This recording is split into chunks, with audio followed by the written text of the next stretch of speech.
Okay, let's go ahead and get started. Good afternoon. This afternoon on the February 24th, I'm going to be talking about building data views in Aware, which is probably remediary for a lot of you folks out there, but also we're going to touch on a little bit of teacher editing, which is still fairly new. Always something good to go over data in Aware anytime. Obviously, that's the power of Aware, and we want to make sure everybody has that expertise. We have Jenny on with us and Terra, and then I'm Jason. And so here's kind of our agenda. We're just going to, like I said, go through editing and quick view kind of management, maybe clean up if we have time, talking about teacher editing, saving views, and then Jenny has created some recipe cards over the last several years. A lot of you might have gotten those if you've been in our booth in the assessment conference or sometime in TCEA when we actually got to have in-person conferences, but we have those in our online help, and we'll definitely talk about those and show those too. Just kind of some ideas on getting you started on what data fields to include on certain kinds of data views, so that you can kind of make up your own going forth after that. So to find an assessment, when you log into Aware, it defaults to the Analyze tab. If you are a teacher, you can see your class periods and all of my students, which Terra will show here in a second. If you are an administrator in the system, you see quick views, and quick views are where your assessments live. And so all of these folders here, these test types are district created. So you'll find the test type that the test is filed in. If you look down here, these are your star, or your imported test types, uploaded test types. But up here, these above, these green pencils above the stars are your, district created test types. And so then I just open the folder, drill down to the year, drill down to the grade level, drill down to the subject, and choose the test. And so for this particular test, I'm going to click on this one. It's the same one I was just on, open it back up. And that's how I would get to the assessment that I'm looking for. If I know very specific things about the title of the assessment, I can use this search field up here. If I don't know really specific things about the title, I could also just start by, typing in a year. So let's look for 2021, and then let's look for, science, and then, grade 5, that kind of thing. So I can kind of drill down that way as well to get to assessments. And that's helpful if I don't know which test type the assessment is living in. But generally speaking, I think that, drilling down in the folders is the quickest if you know the test type to start with.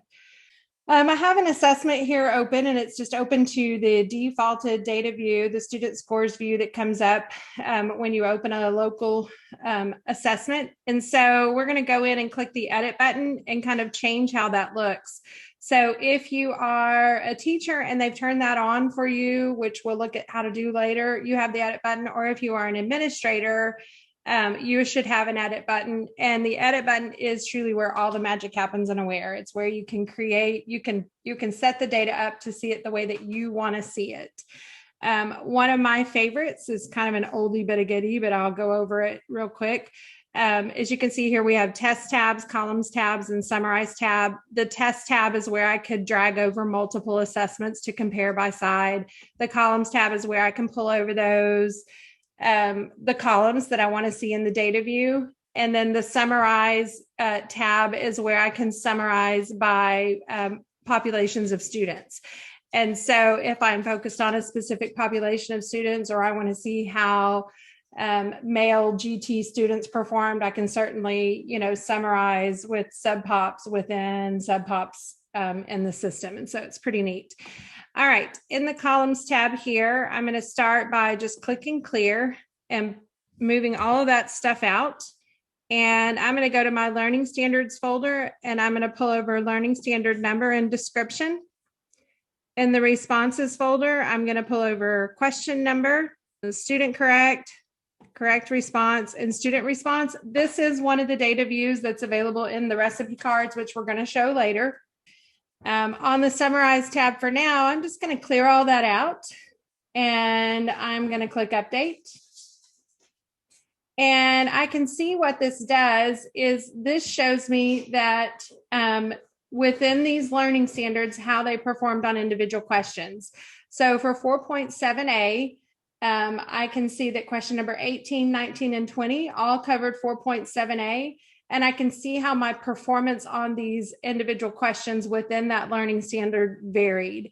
And so I would say a good practice would be to go through and pull out any low ones, and specifically kind of look for learning standards where you have a big gap in performance. If I look at questions number 1, 2, and 3, they did really well on 1 and 2. And then, 3, there was a little bit of a gap. So there's definitely something going on there.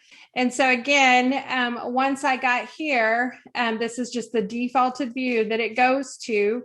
And if I want to drag over specific columns, again, I'm going to click over to that edit button right here.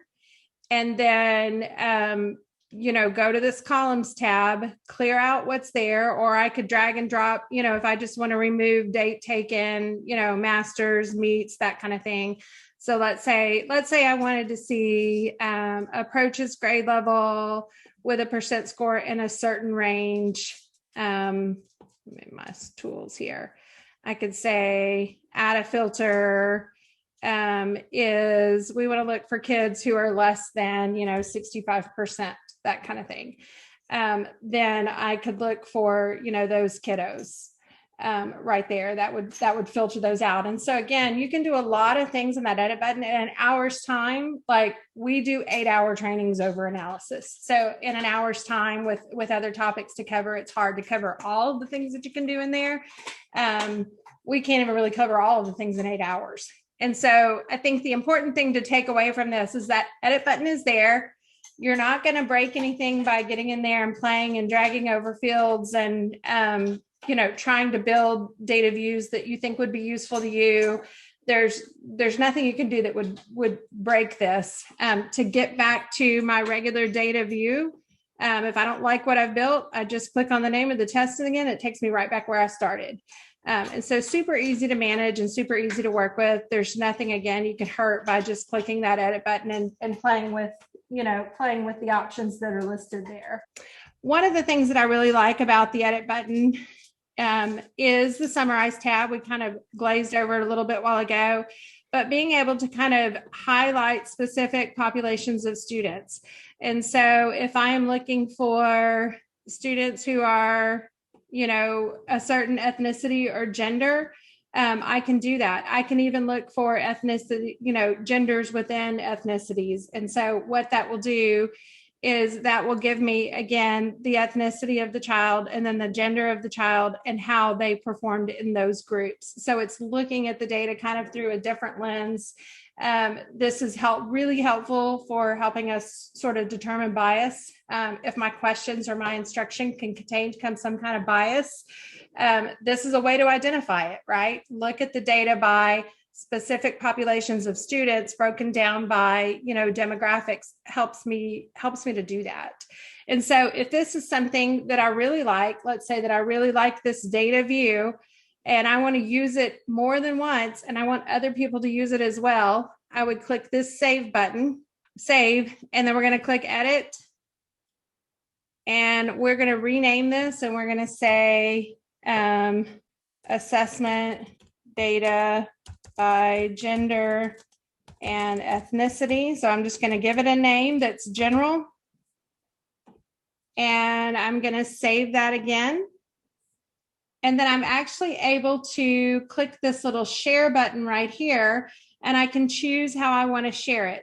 And so if I want to make this a district quick view and I want all teachers and all administrators in the district to be able to use it, I can say district quick view in all teachers district and hit submit.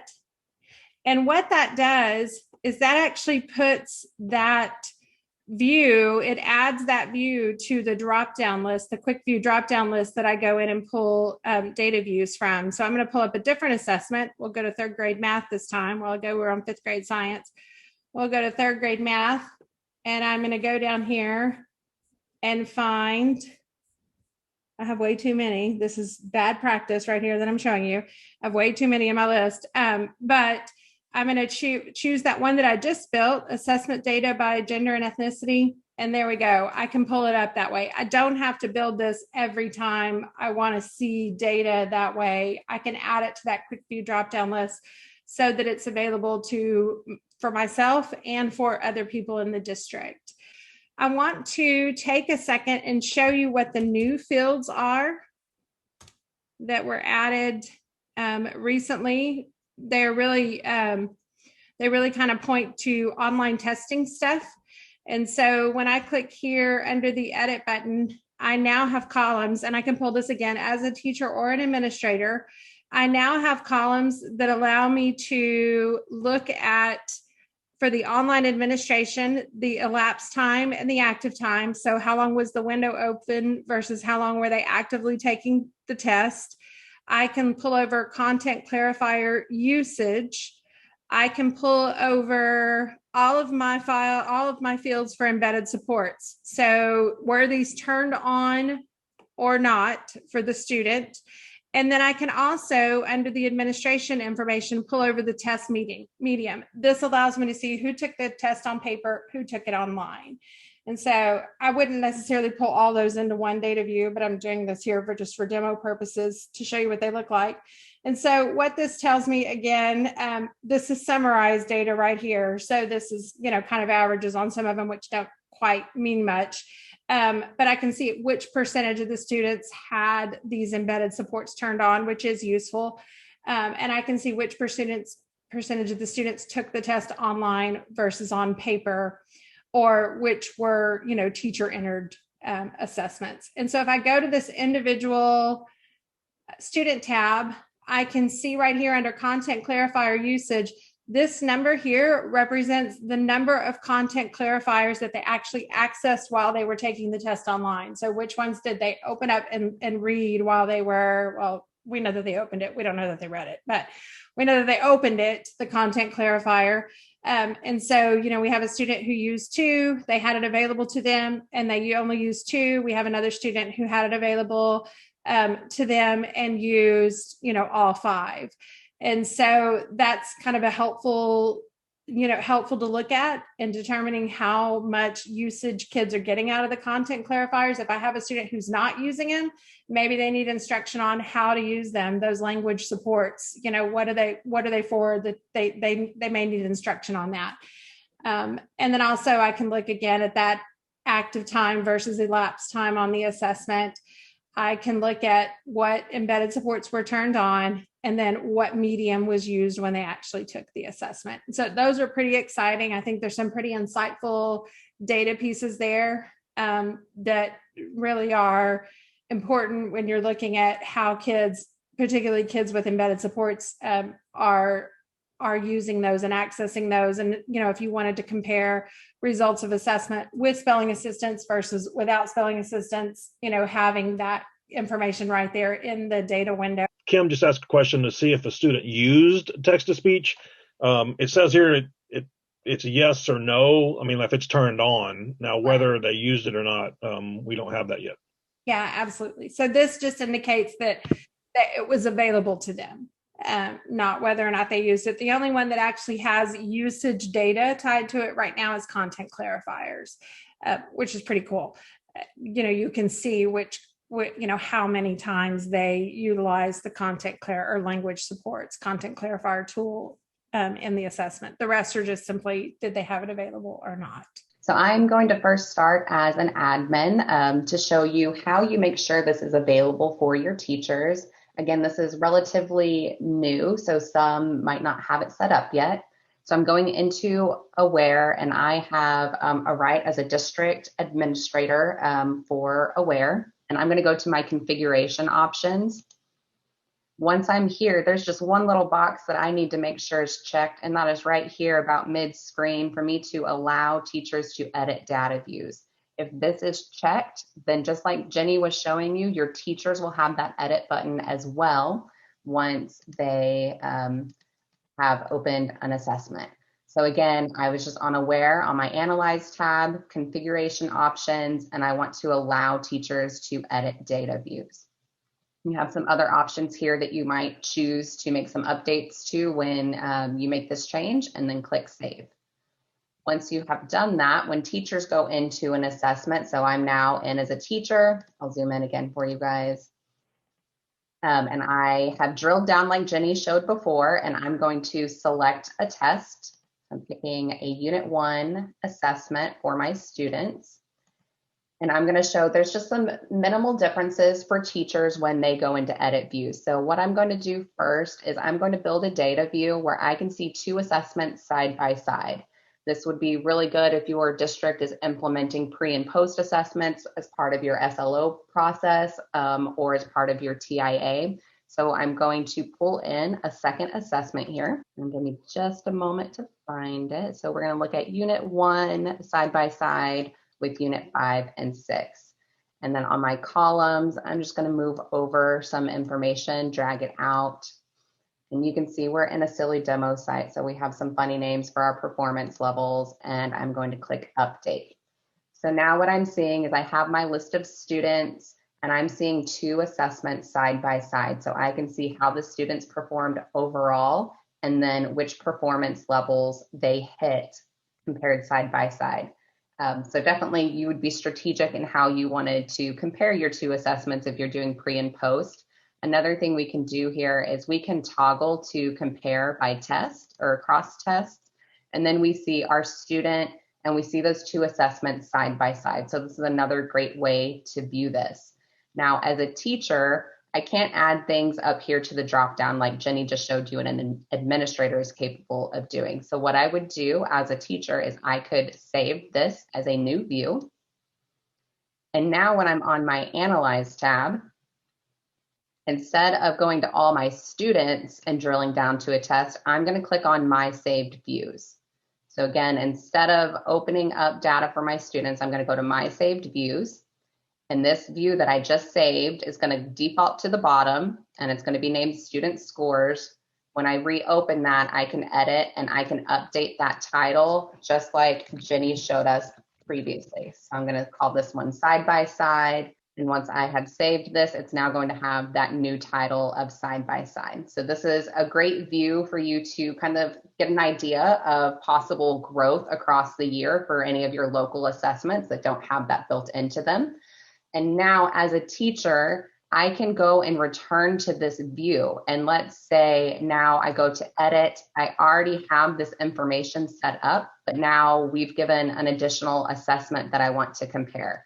So I can drill down. Now I can find that next assessment and I can pull out that maybe that was the middle of year and I can update. So essentially I have built a skeleton and I can go and update information as needed. So something like what Jenny showed us with the learning standards, your teacher could save that as a skeleton view, and then as they administer assessments across the year, pull that in. So I'm going to show you one more additional view that would be really helpful and that teachers would want to reference throughout the year. So let me just open this initial one again and go to Edit Views. This is going to be a great tool for students to utilize after an assessment. So I'm on my columns tab. I'm going to clear all that out and I am going to go to responses. I'm going to pull over question number and student response and correct response. Actually, not student response. I'm pulling over individual student response. And on my correct response, I'm going to add a filter and I'm going to say that this equals no or 0, and I'm going to click hide. And then I am going to update.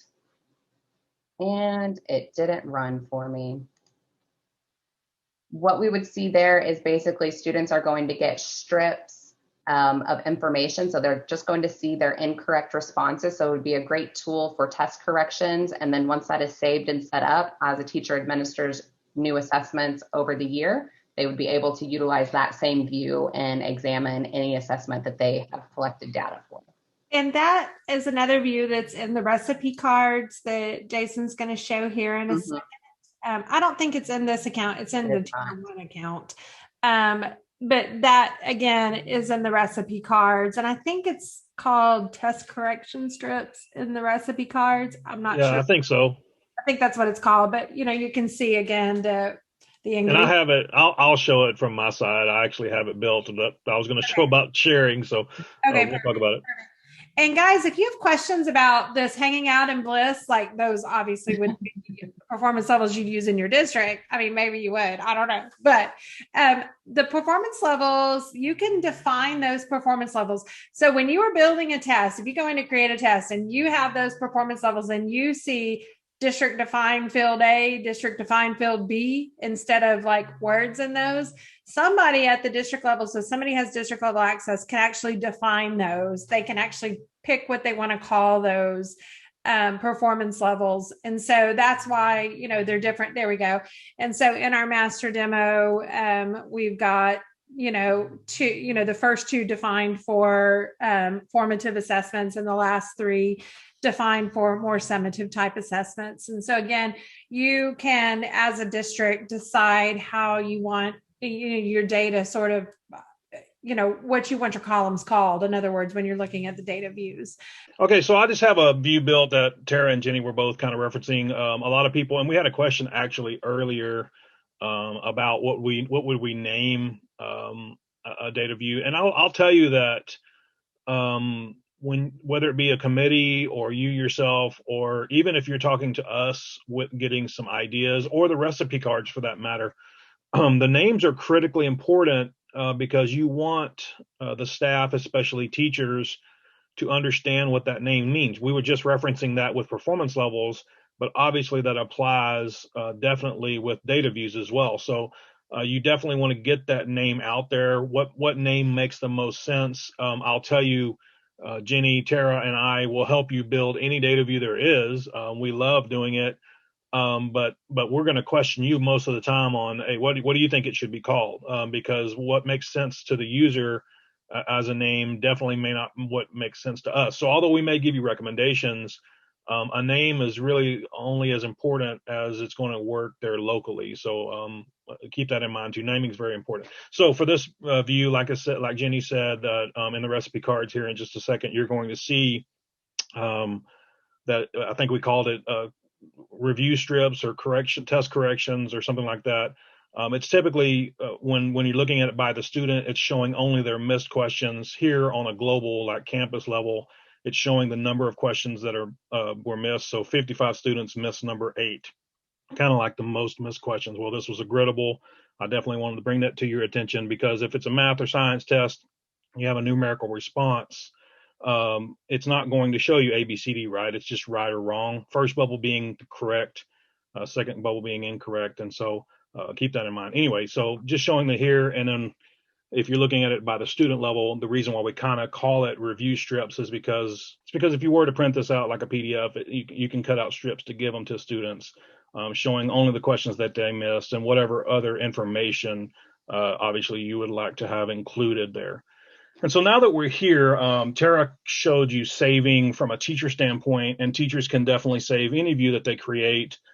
We did have a great question that came in that said, if let's just say Luke here was absent and a teacher built a view and saved it on a particular test, maybe comparing 2 or 3 tests together, but Luke's data wasn't there. If Luke comes in and takes the test, as long as that test that Luke takes is in that save view, it will populate. Teachers really don't necessarily use where they are now and where they were, and it really won't matter as long as that teacher has that student. But definitely yes, it will populate that data in even post making that data view if that test is included. All right, so let's talk about saving, and more importantly, what do you do with the save view for a non-teacher? And so you go through the save process the same way that Tara kind of showed. So you're going to click the save disk here. It's going to put it in your My Save Views just like it does for a teacher. You're going to click edit to rename it, to give it a custom name. And depending on how you're going to use this, and more importantly, how are you going to share it? If you're going to give this to other people so that they can use it, because you can do that as a campus administrator or a district administrator if you have the analysis kind of test analysis role in Aware in order to do that. If you're going to share it with other people, once again, naming is critically important. There are two different ways that this can be shared with other people. One is a save view.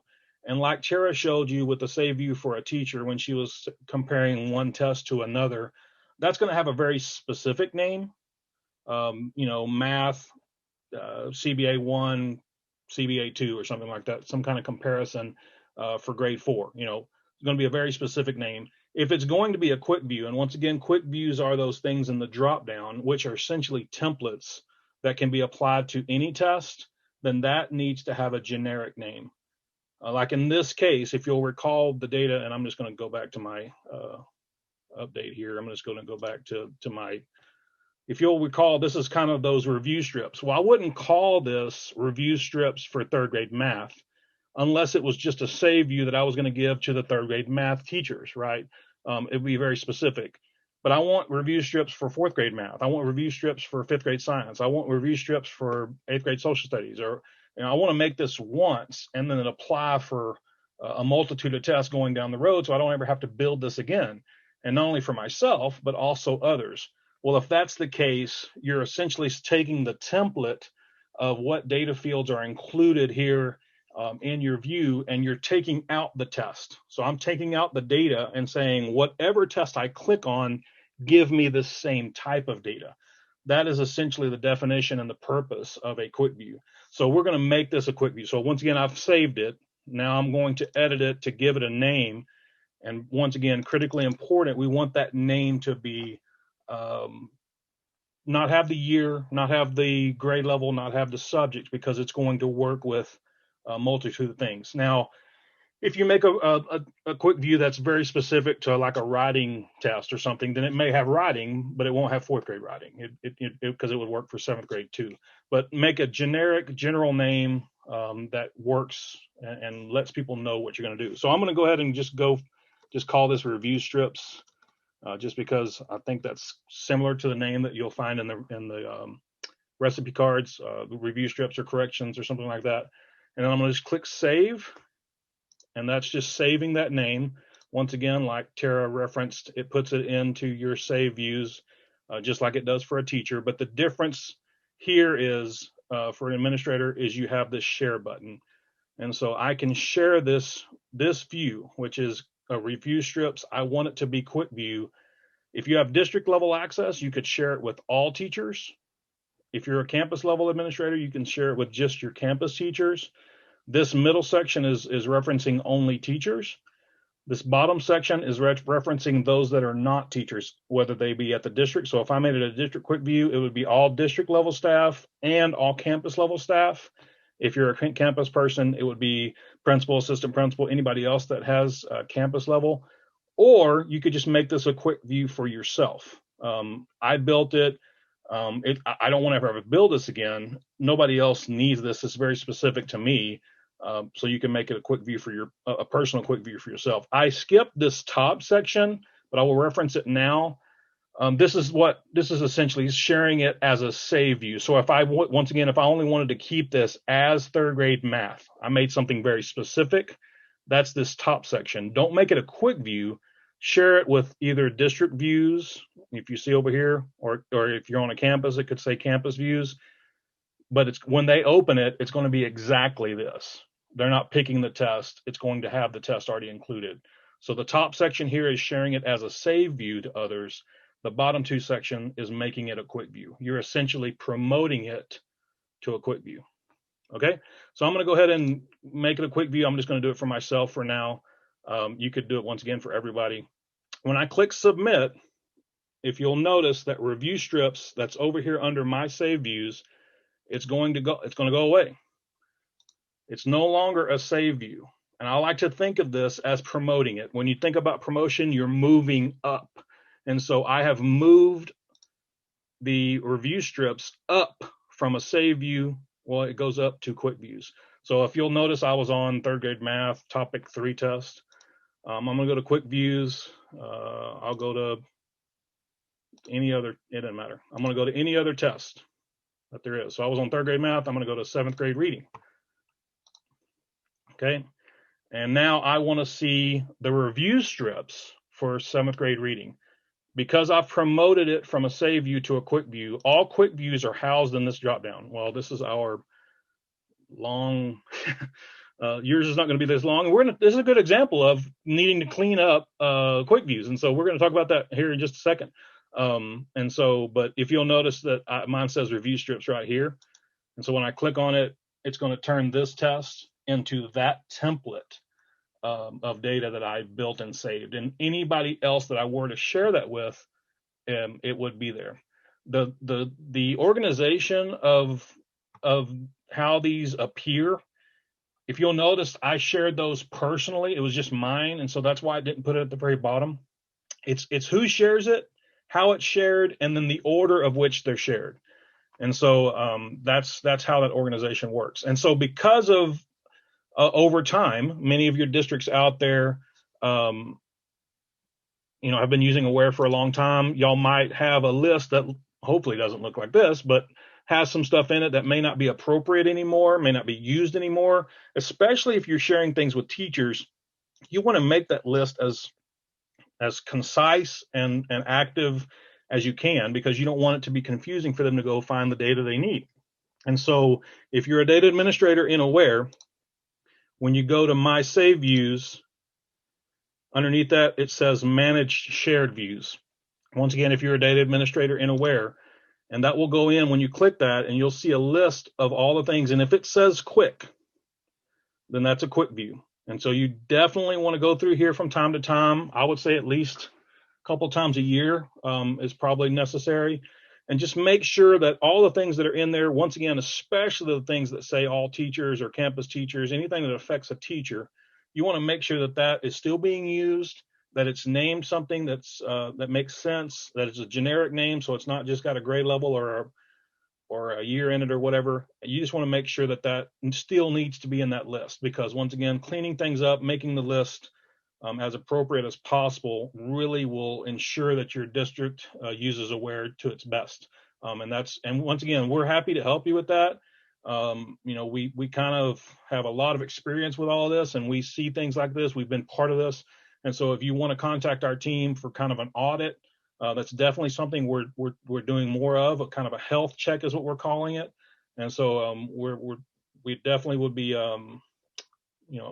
interested in helping you guys kind of get things to use them the best that you can. Okay, so Jason, go ahead. there's a Go ahead. question. She wanted to know what it looks like from another teacher's viewpoint when you share them using one of the top two boxes. And those at the top, that's not actually how you would share with the teacher. Do you want to just kind of talk about that for a second? Yeah, so let me go back there. Good question. So I'm just going to pick up a save view here so that it'll show me the share. So the share at the top, if you'll notice here, it doesn't say teachers. This down here doesn't say teachers. The only thing that can be shared, and sending is different, but the only thing that can be shared with teachers from an administrator is a quick view. Mm-hmm. And so teachers don't have campus views because they don't have access to the entire campus. Teachers don't have district views because they don't have access to the entire district. And keep in mind, when you share from the top section, you're sharing something very specific. And so I'll give you an example. Let's just say I made a very specific, CBA 1 fifth grade science compared to CBA 2 fifth grade science compared to CBA 3 fifth grade science, right? And we're kind of looking at science over time on TEAC performance or something like that. That's very pertinent to fifth grade teachers, absolutely. But they're the only people that would have access to that. And if I shared it to all teachers or all the campus teachers, most teachers would not have access to see any of that data because they don't teach fifth grade science. So shared views as a save view, that top section, really doesn't apply to teachers because it's above their access level.